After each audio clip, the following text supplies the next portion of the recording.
Sophia Wanuna. So I have been a journalist practicing for the last 12 years now. And how did I get here? So I started out at a national broadcaster. This is after a friend mentioned they were auditioning for this presenter job for a women's show. But before even that, I remember growing up, and in primary school especially, I'd get involved in, we used to have reading contests, yeah? And so I'd win quite a number of those. Just, it's about gesturing, reading, articulation, enunciation, all of that. And so you win and then get these vouchers to buy more books, which meant more reading for me. But also when I'd be home, I remember I would grab the newspaper. My dad would come with the papers after work. And when I'd be alone at home, I'd imagine the living room is folks watching me and I'm somewhere presenting and read the papers if I'm reading news. So I guess it was just somewhere lingering inside my being, inside me, and came to life at that point where this friend mentioned about an audition. At that point, I was in my second year in college, in university. So went on to do that, and the rest is history, really. Here I am. And it has been now 10 years, a decade, the Standard Group, KTN News. And what a journey it has been, quite the experience, right? I've managed to be out in the field, reporting, in studio, anchoring news, doing interviews, and I've enjoyed the ride, I remember some of the stories I've been able to cover that really stick out is, like the Westgate attack. You see the tragedy of this kind of terrorism and what it does to people. And so to be present in the moment to report, but also there are these people going through the motions that have undergone this horrific event, the same as Dusit as well. Covering those kind of events, it really does take a lot, because you're thinking on the go. You're on your feet for copious amounts of time and gathering all of this information, delivering it in such a way that there's still a rescue operation ongoing, so you have to protect those that the security agencies are trying to get to safety, but at the same time get all of this information out. So covering those, I remember one of the most heart-wrenching assignments I've been to as well a few years back is where 40 police officers were killed by bandits at the Suguta Valley.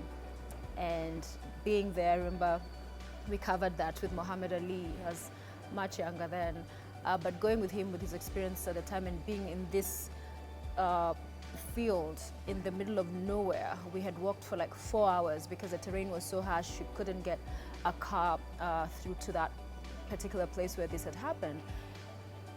And the smell of death, literally, because some of those bodies as they were being collected and picked up had been there for days. And so that's one of the stories that remains etched, what those police officers went through.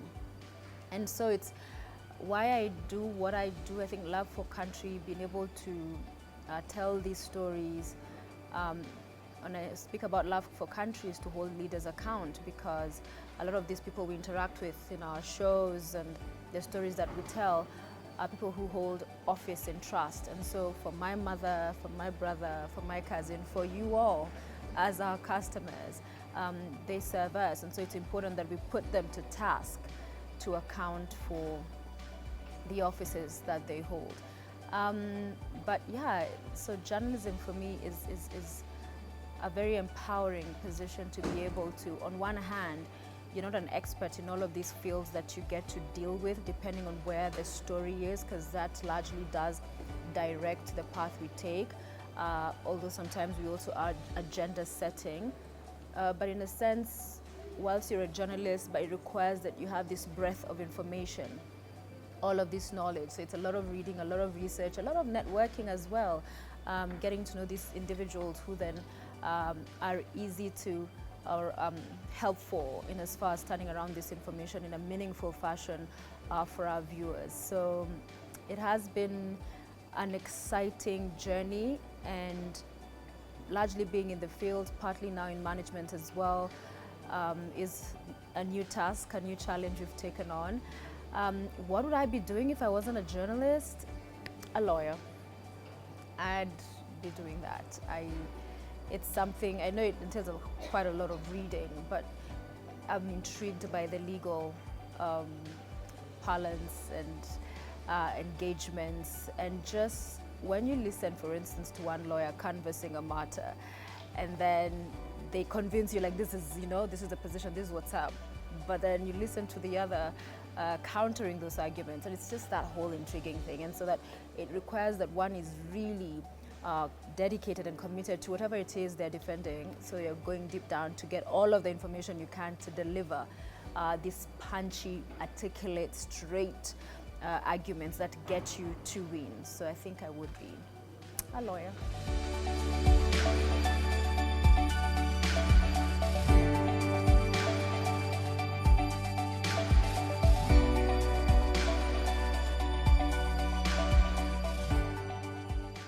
Yeah, so you mentioned Miguna deportation. I'll tell you the funniest thing, it's like the whole country was watching news that evening, because every time I meet people, they're like, nakumbuka, nikikuona, airports, they were roughing you up. So, I mean, it started off just as we are telling this story. I remember I was anchoring I was the lead reporter for the big story, so went out to the airport. I had booked an interview with Miguna. So we had agreed once he lands, we'll record and tape the interview for the show. But when he landed, he wasn't allowed to exit. So literally thinking on my feet with this little space between the door, managed to do the interview, just put the microphone there, talk to him, and just get to recount all of what had transpired up to that moment. But of course the cops then came, because now this thing was like everybody was all eyes on the drama unfolding at JKIA, and so they came and trying to kick us out, roughed up quite a number of my colleagues at the time. What didn't make it to the camera, and what many people may not know, is so eventually when there was this like press conference and some of the politicians were addressing, and they came and just were literally scattered everybody and running and getting out of there. I remember, so all the cameras are off, but we'd left our bags back at the restaurant at the airport, and so we needed to go get our equipment, part of it. But some of the cops were like, no, endeni, you're not going to take your stuff. And this one cop said, kwanza wewe msichana, unafanya nini huku usiku? Men are out here this time, unafaa kuwa nyumbani na bwana yako ama na watoto wako. So yeah, because I was the only lady journalist at that point. But it's a lot of what I have encountered, even covering at some point a different assignment in Somalia. Again, people think just because I'm a woman or I'm female, there are certain things I shouldn't do, certain spaces I shouldn't be in. I'm all about safety and stuff, but I refuse to be boxed into this chauvinistic lens that some would have approaching women journalists or even women in other fields.